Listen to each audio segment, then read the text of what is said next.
탑층 집돌이의 라이프스타일 채널 미스터 루프탑입니다. 오늘은 엄청난 밝기의 홈 엔터테인먼트용 빔 프로젝터 리뷰 영상을 준비했는데요. 집에서 영화나 게임을 100인치 초대형 화면으로 즐길 수 있는 뷰소닉의 VX650 4K 빔 프로젝터입니다. 제품은 수입사로부터 대여를 받아 3주 동안 직접 사용해보고 영상을 제작했는데요. 밝기가 무려 4600 안시루멘이고 게이밍에 최적화된 4K 화질이라고 해서 너무 궁금했었는데 오늘 영상에서 모두 보여드리겠습니다.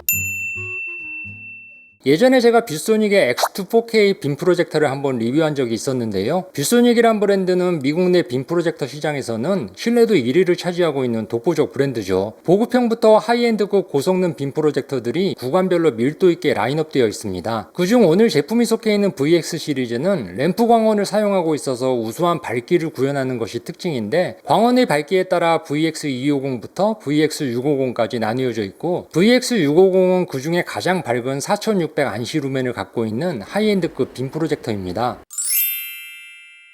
먼저 언박싱한 제품 구성부터 보죠. 빔 프로젝터 본체, 전원 케이블, USB C2C 케이블과 리모컨, 그리고 간이 설명서가 들어있습니다. 본체는 깔끔한 무광 화이트 소재라 지문 자국 안 남고 인테리어에도 잘 어울립니다. 특히 마이크로소프트의 엑스박스 인증 빔 프로젝터라 엑스박스 시리즈 S가 연상되는 디자인이에요. 실측정 무게는 2.9kg 정도라 손쉽게 이동 배치도 가능하고요. 리모컨은 백라이트가 들어와 어두운 곳에서도 불편 없이 사용할 수 있습니다. 전면에는 줌링으로 렌즈 돌출 시 보호할 수 있는 가드가 달려있고, 방열 패널이 앞쪽과 양 사이드에 뚫려 있어서 내부 열을 배출시킵니다. 상판에는 수동 링으로 렌즈 포커스와 광학줌을 조절할 수 있는데 느낌이 엄청 부드러워서 마치 제 라이카 M6 카메라의 포커스 링을 돌리는 느낌이 들더라고요. 모양도 비슷하고요. 컨트롤 패널은 상판의 위치에 직관적이고 물리적으로 조절할 수 있지만 이거보다는 아무래도 리모컨을 더 많이 사용하겠죠. 간혹 어린 자녀들이 있을 경우 버튼을 마구 누를 수 있는데, 그럴 경우를 대비해 상판 버튼은 잠궈 놓을 수도 있습니다. 바닥면에는 천장 설치를 위한 8mm 마운트 홀 3개가 달려있고, 미끄럼 방지 고무발 2개가 뒤쪽에 있고, 높이를 조절할 수 있는 나사식 고무발 1개가 앞쪽에 달려있어요. 후면 포트들도 알차게 구성되어 있는데요. 2개의 HDMI 포트가 있고, HDMI2는 게이밍 전용이라 게임 콘솔을 연결하면 바로 인식해 게임 모드로 전환됩니다. USB-C 포트에는 PC나 폰, 게임기를 꽂아 플러그 앤 플레이 세팅으로 바로 사용할 수 있고, 맥북이나 아이패드도 연결해봤는데 모두 작동이 잘 됩니다.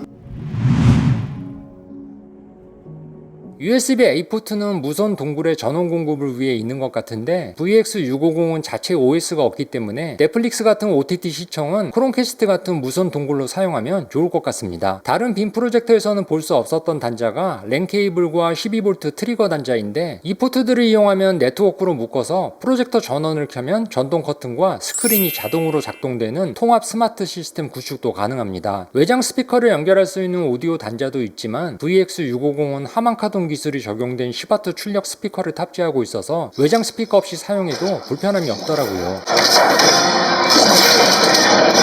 아파트에서는 오히려 층간소음 때문에 이 이상의 음량은 사용이 어려울 것 같았습니다. 설치를 하고 파워를 켜면 초기 부팅 시간은 대략 30초 내외가 나옵니다. 작동 시 소음 레벨은 40dB 정도인데, 생활 소음 레벨로는 조용한 도서관 정도의 소음이고, 막상 콘텐츠를 재생하면 콘텐츠 사운드에 묻혀버려서 자체 소음으로 인한 불편함은 없었습니다. 하지만 램프 광원 특성상 발열은 좀 있는 편인데요. 프로젝터 본체에서 떨어져 있으면 괜찮은데 측면 우측 방열 패널에 손을 대보면 내부에서 분출되는 열기가 느껴집니다. 리모컨을 이용해 수직, 수평 키스톤과 화면의 4군데 코너 키스톤을 모두 조절할 수도 있지만, 자동 V 키스톤을 켜주니 한방에 벽면에 맞춰지더라고요. 60K 도트를 이용한 와핑 기능으로 굴곡진 면에서도 자연스럽게 투사가 가능해 라운드 형태 벽면에서도 사용할 수 있습니다. 다만 지난번 X2에서도 언급한 내용인데, 게임 모드로 들어가면 세팅한 키스톤 설정이 풀려버려서 요건 소프트웨어적인 부분이라 펌웨어 업데이트에서 개선이 되면 좋을 것 같습니다.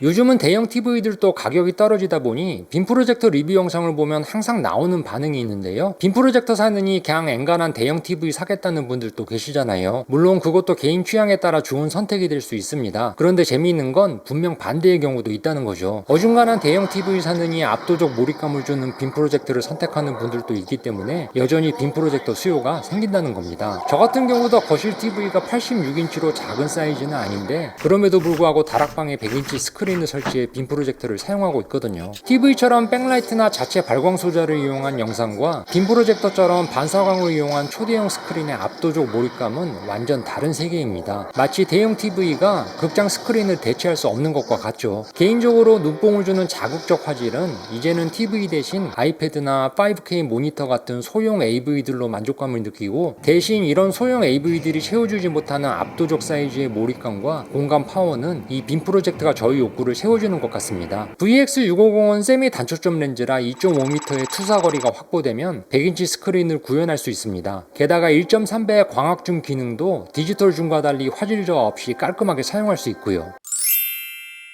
개인적으로 4000안시 루멘 이상의 빔 프로젝터는 제가 여태까지 써본 적이 없어서 궁금했던 부분이 바로 4600안시 루멘의 엄청난 밝기였습니다. 통상적으로 낮에도 빔 프로젝터를 사용하기 위해서는 2000안시 이상이어야 하는데 4600안시 루멘이면 웬만한 직부광만 아니라면 낮에도 사용이 가능합니다. 너무 과하게 밝을 경우 오히려 색이 뭉개지지 않을까 우려했었는데, 뷰소닉의 가장 큰 특장점이 정확한 색 표현력을 가진 슈퍼컬러 기술을 구현하고 있고 HDR과 HLG도 탑재되어 있어서 영상의 안부나 명부, 어떤 구역에서도 화질적인 측면에서는 정말 만족스러웠습니다. 반면 램프 광원의 단점이 LED 광원보다는 수명이 짧다는 것인데요. 일반 모드에서는 4000시간, 슈퍼 에코 모드에서는 20000시간인데 램프는 일종의 전구와 같은 소모품이라서 3-4년 사용 후 실비로 교환해 사용하더라도 LED나 레이저 빔 프로젝트보다는 월등히 저렴한 가격에 더 우수한 밝기를 구현할 수 있는 메리트도 갖고 있습니다. 게이밍 전용 빔 프로젝터라 주사율과 인풋렉도 중요하죠. FHD에서는 240Hz, 4K에서는 60Hz 주사율을 구현하는데 콘솔 게임은 4K 60Hz를 넘는 게임이 많지 않아서 무리 없이 게임을 즐길 수 있었습니다. 탑재되어 있는 울트라 패스트 인풋 기능을 켜주면 최대 4.2ms의 응답 지연 속도를 구현할 수 있는데, 이는 모니터와 별 차이 없는 응답 지연 속도라 실제 게임할 때에도 모니터와 별반 차이를 못 느꼈습니다. 압도적 스케일의 초대형 화면과 사운드로 즐기는 게임은 또 다른 재미였습니다.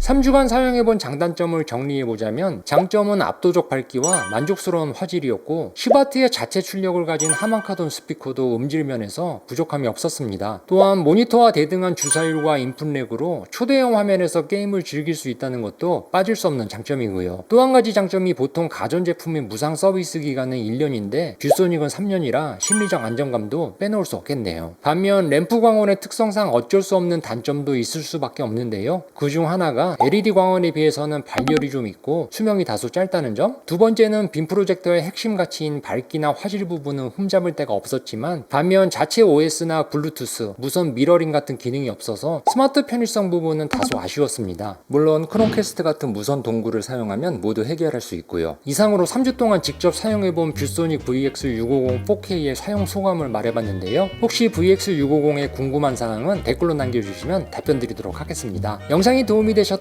구독과 좋아요 누르시고 다음 리뷰 영상도 놓치지 마시기 바랍니다. 그럼 저는 더 좋은 콘텐츠로 다음 영상에서 뵙겠습니다.